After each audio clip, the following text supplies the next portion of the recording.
ধরে শরীরটা অনেক খারাপ, কোনোভাবেই যেন শরীর ভালোই হচ্ছে না, একটার পর একটা লেগেই আছে। এর ভিতরেই কিন্তু পহেলা বৈশাখ। তারপরও পহেলা বৈশাখের দিন সকালবেলা ছেলে শুরু করে দিয়েছে চলো একটু বাইরে যাব। তো এখানে আমি সকাল সকাল রুটিটা করে নিচ্ছিলাম, এরপরেই ভাবছি ছেলেটাকে নিয়ে একটু ঘুরে আসব। তো হ্যালো এভরিওয়ান, আসসালামু আলাইকুম। সবাই কেমন আছেন? শ্যামাস লাইফস্টাইল থেকে নতুন একটা ভিডিওয় সবাইকে স্বাগত। তো এখানে আমি সকাল সকাল রুটিটা করে নিচ্ছিলাম। যদিও পহেলা বৈশাখ, এবার আমরা পান্তা ইলিশ খাচ্ছি না। তার কারণ হলো আমি খুবই অসুস্থ। আমি কোনোভাবেই খাওয়া দাওয়া করতে পারছিলাম না, গত এক সপ্তাহ ধরে কথাও বলতে পারছিলাম না। সেই কারণে কিন্তু লং ভিডিও আপলোড করা হয়নি, শর্ট ভিডিও কিছু করা ছিল সেগুলাই কিন্তু আপলোড দিচ্ছিলাম। তো এখানে সকাল সকাল রুটি আর ডিম ভাজিটা করে নেব, নিয়ে বাচ্চাটাকে খাইয়ে দিয়েই আমি বাইরে চলে যাব ওকে নিয়ে। সবচেয়ে বড় কথা হলো এবার আমরা পহেলা বৈশাখে কোনো পান্তা ইলিশের আয়োজন করিনি। আমার হাজব্যান্ড বলছে তুমি যেহেতু খাবা না তো আমার জন্যও কিছু করা লাগবে না, তুমি রুটি আর ডিম করো, ওটাই আমরা সকালবেলা খেয়ে নিব। সকাল সকাল বড় ছেলেটা চলে গিয়েছে স্কুলে, স্কুল প্রোগ্রাম আছে, তো ওর স্কুলের জন্য সকালে পাঞ্জাবি পাজামা পরে সকাল সকাল বের হয়ে গিয়েছে। তো আমরাও এখানে খাওয়া দাওয়ার পরে 11টার পরে একটু বের হয়ে গেলাম বাইরে থেকেই।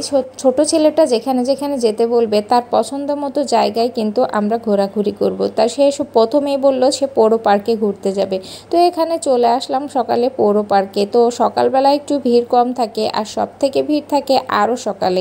কিন্তু এখন যেহেতু 11টার পর বেজে গেছে, 11টার পরে গেছি, তো এখানে একটু ভিড় কমই আছে। বিকালে সব থেকে বেশি ভিড় থাকে এই জায়গায়। তো এখানে কিছু রাইডস এসছে, সেটাই আমার ছেলে উঠতে চাইলো, তো ওকে একটু ঘুরিয়ে দিলাম। দিয়ে ও একটু ঘোরাফেরা করছো, চারিদিকে একটু দেখলাম, একটু বেশ ভালোই লাগছিল। অনেক আপুরা খুব সুন্দর সাজুগুজু করে এসছে। আমরা কিন্তু নর্মালি এসেছি, কারণ কি আমি খুবই অসুস্থ, হাঁটতেও পারছি না। তারপরেও শুধু ছোট ছেলের আবদার রাখার জন্য কিন্তু বাইরে বের হয়েছে। এখানে ছেলেটা একটু আলপনা করতে চাইলো, ওকে একটু আলপনা করে দিলাম। তারপরে এখানে আমরা চলে গিয়েছিলাম এয়ারপোর্ট রোডে। এখানে কিন্তু একেবারেই ফাঁকা ছিল যেহেতু দুপুর টাইমে। তো গরমের সময় আমরা একটু আখের রস খেয়ে নিলাম, এরপরে চলে গেলাম বিমানবন্দর।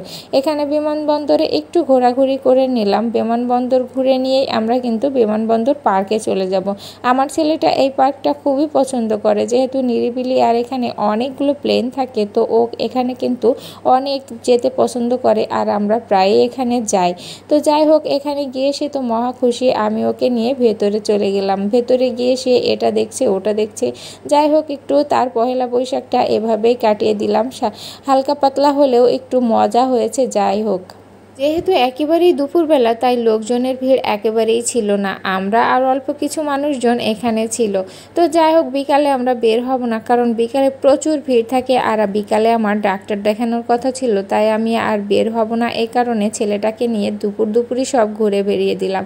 তো এখানে এয়ারপোর্ট রোডে একেবারেই ফাঁকা ছিল। তারপরে পাশেই একটা রেস্টুরেন্ট আছে, এখানেও প্রায় যেতে চাই, কিন্তু আমাদের যাওয়া হয় না সময়ের অভাবে।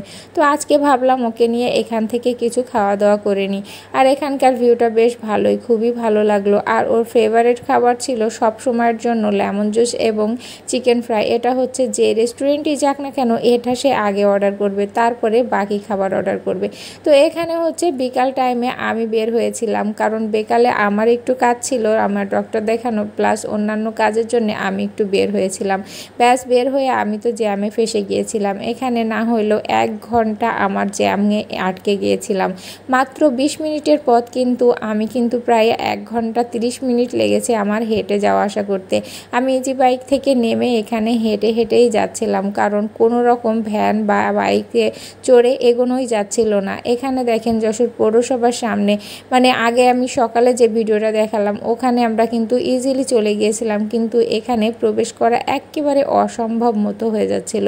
কি একটা অবস্থা, এত মানুষ! আমার মনে হয় বিগত কয়েক বছরের ভিতরে এত মানুষ কখনো বের হয়নি একসাথে এই পহেলা বৈশাখে। যাই হোক, এবার পহেলা বৈশাখ হয়তো সবার অনেক ভালো কেটেছে। আমি সুস্থ অসুস্থ এর ভিতর দিয়েই কাটালাম। তো সবাই ভালো থাকবেন, সুস্থ থাকবেন। Next video